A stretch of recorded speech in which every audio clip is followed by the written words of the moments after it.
यंदाचा अधिक मास म्हणजेच पुरुषोत्तम मास हा अनेक शुभ सणांनी किंवा शुभ योगांनी नटलेला आहे. पण या संपूर्ण महिन्यातला सर्वात महत्त्वाचा आणि महापुण्यदायी दिवस म्हणजे 27 मे. या दिवशी अधिक मासातील अत्यंत पवित्र अशी कमला एकादशी आलेली आहे, ज्याला आपण पद्मिनी एकादशी देखील म्हणतो. आणि सर्वात मोठी गोष्ट म्हणजे याच दिवशी एक अत्यंत दुर्मिळ आणि शक्तिशाली योग जुळून येत आहे, तो म्हणजे व्यतिपात योग. एकादशी आणि व्यतिपात योगाचा हा संगम इतका शक्तिशाली का आहे? या दिवशी केलेल्या कोणत्या उपायाने आपल्या घरात सुख, समृद्धी आणि पैसा टिकून राहील, हेच या आजच्या व्हिडिओमध्ये आपण जाणून घेणार आहोत. त्यामुळे व्हिडिओ हा शेवटपर्यंत पहा. चॅनलवरती नवीन असाल तर चॅनलला सबस्क्राईब करा आणि कमेंटमध्ये ओम नमो भगवते वासुदेवाय नमः लिहायला अजिबात विसरू नका.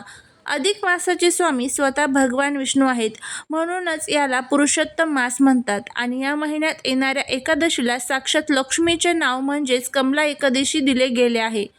पुराणात सांगितले आहे की वर्षातील इतर सर्व एकादशींचे व्रत केल्याने जे फळ मिळते त्यापेक्षा इतर कितीक पटीने अधिक फळ केवळ ह्या कमला एकादशीचे व्रत केल्याने किंवा या दिवशी विष्णूंची सेवा केल्याने मिळते. हा दिवस माता लक्ष्मीला अत्यंत प्रिय असल्यामुळे ज्याच्या घरात पैशांची चणचण आहे, कर्ज वाढले आहे किंवा व्यवसायात यश मिळत नाही, त्यांच्यासाठी हा दिवस वरदान ठरणार आहे. आता बोलूया या दिवशी येणाऱ्या दुसऱ्या मोठ्या चमत्काराबद्दल, तो म्हणजे व्यतिपात योग. ज्योतिषशास्त्रात 27 योग सांगितले आहेत. त्यापैकी व्यतिपात योगाला साधना आणि ज्ञानासाठी सर्वोत्तम मानले जाते. असे म्हणतात की व्यतिपात योगाच्या काळात आपण जे काही नामस्मरण, मंत्र जप किंवा दान करतो त्याचे फळ आपल्याला लाखो पटीने परत मिळते. जर तुमच्या कुंडलीत पितृदोष असेल, घरात सतत कटकटी होत असेल किंवा मुलांच्या प्रगतीत बाधा येत असेल, तर व्यतिपात योगाच्या काळात केलेली छोटीशी सेवा सुद्धा तुमचे नशीब बदलू शकते. एकादशीच्या सोबतीला व्यतिपात योग येणे म्हणजे अध्यात्मातील एक सुवर्ण काळच आहे. बघा, या 27 मे रोजी आपण आपल्या घरात नेमके कोणते उपाय करायचे आहेत? तर पहिलं म्हणजे विष्णू सहस्रनाम आणि मंत्र जप. या दिवशी सकाळी किंवा संध्याकाळी भगवान विष्णूंसमोर गायीच्या तुपाचा दिवा लावा, त्यांना पिवळी फुले आणि तुळशीचे पान अर्पण करा. त्यानंतर ओम नमो भगवते वासुदेवाय या मंत्राचा किमान 1 माळ जप करा. भगवान विष्णूंना विष्णू सहस्रनाम जर तुम्हाला म्हणता येत असेल तर अतिशय उत्तम. तुम्ही यूट्यूबवरती ऐकलं तरी देखील चालू शकतं. तुळशीजवळ दिवा आणि प्रदक्षिणा. कमला एकादशीला तुळशीची सेवा आवर्जून करायची आहे.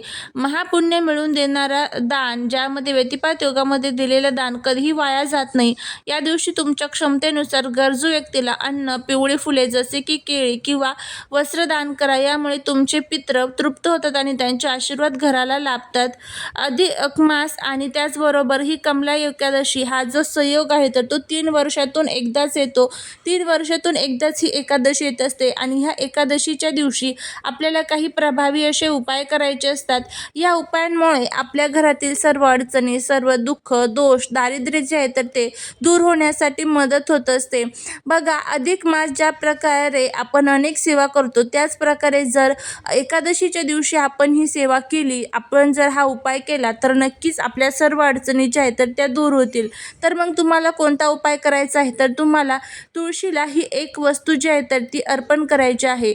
आता ही वस्तू कोणती आहे, ही वस्तू अर्पण केल्यामुळे काय होईल, हे सर्व आपण जाणून घेणार आहोत. आजच्या व्हिडिओमध्ये आपण एक असा अत्यंत गुप्त आणि चमत्कारिक उपाय पाहणार आहोत जो तुम्हाला या एकादशीला तुळशीजवळ करायचा आहे. हा उपाय केल्याने तुमचे शत्रू तुमच्यासमोर लोटांगण घालतील, घरातील गरिबी कायमची नष्ट होईल आणि तुमच्या घराची, मुलांची दिवसेंदिवस प्रचंड प्रगती होईल. पण लक्षात ठेवा, एकादशीच्या दिवशी तुळशीला काही गोष्टी अर्पण करण्यास कडक मनाई असते.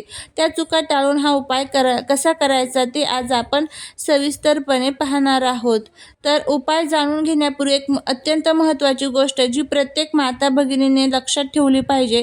27 मे रोजी एकादशी आहे. शास्त्रानुसार प्रत्येक एकादशीला माता लक्ष्मी भगवान विष्णूंसाठी निर्जला उपवास करते. म्हणूनच एकादशीच्या दिवशी तुळशीला पाणी, दूध किंवा कोणतेही द्रव पदार्थ चुकूनही अर्पण करू नका. जर तुम्ही या दिवशी तुळशीला पाणी किंवा दूध ओतले तर तुळशी माता कोपते आणि घरात दारिद्र्य येते. तसेच या दिवशी तुळशीची पाने तोडण्याची चूकही करू नका. मग पाणी न घालता कोणता उपाय करायचा आहे तर चला पाहूया. तर यासाठी तुम्हाला काय करायचं आहे बघा, उपाय करण्यासाठी तुमचे पतीचे मुलांचे नशीब पालटून टाकण्यासाठी आणि शत्रू तुमच्यासमोर न मेल यासाठी हा उपाय आपल्याला करायचा आहे. 27 मे रोजी संध्याकाळी प्रदोष काळात सूर्यास्तानंतर स्वच्छ कपडे परिधान करून तुळशीजवळ जा. या दिवशी पाणी घालता येत नसल्यामुळे आपण सुका विधी करणार आहोत. एक सुती लाल किंवा पिवळा धागा, ज्याला आपण मौली किंवा कलावा म्हणतो, घ्या. तुमच्या पतीचे मुलांचे नाव घेऊन आणि मनात शत्रूचे नाव स्मरण करून तुळशीच्या मुख्य खोडाला किंवा कुंडीला हा धागा 3 वेळा गुंडाळा आणि गाठ मारा. शत्रू शांत व्हावा आणि मुलांची प्रगती व्हावी अशी प्रार्थना करा. तुळशीच्या कुंडीवर किंवा मातीवर हळदीने ओम नमो भगवते वासुदेवाय म्हणत टिळा लावा. हळद ही विष्णूंना अत्यंत प्रिय आहे आणि ती शत्रू बाधा नष्ट करते. कडधान्य किंवा सुका मेवा अर्पण करा. पाणी न घालता तुम्ही तुळशी मातेच्या चरणी सुक्या अक्षदा म्हणजेच हळद लावलेली तांदूळ, एखादे पिवळे सुके फळ किंवा खडीसाखर अर्पण करू शकता. आता तुळशीसमोर दिवा प्रज्वलित करून घ्यायचा आहे. त्याचबरोबर दिवा आपण उपाय करण्या अगोदरच प्रज्वलित करायचा आहे. त्यानंतर हात जोडून ओम नमो नारायण किंवा महालक्ष्मीची विद्या विष्णुपतीचे धीमहि तन्नो लक्ष्मी प्रचोदयात या मंत्राचा 11 वेळेस जप करायचा आहे. या उपायामुळे शत्रूची बुद्धी पालटते, तो तुमच्या विरुद्ध कट रचणे बंद करतो आणि घरात पैशांची आवक प्रचंड वाढते. तर 3 वर्षातून एकदाच येणाऱ्या एकादशीला तुम्हाला हा छोटासा उपाय नक्की करून बघायचा आहे. या उपायामुळे तुम्हाला खूप छान जो फायदा आहे तर तो बघायला मिळेल. आता बघा, आपल्या मनात असा प्रश्न येईल की एकादशी संपल्यानंतर तुळशीला बांधलेल्या कलाव्याचं पुढे काय करायचं?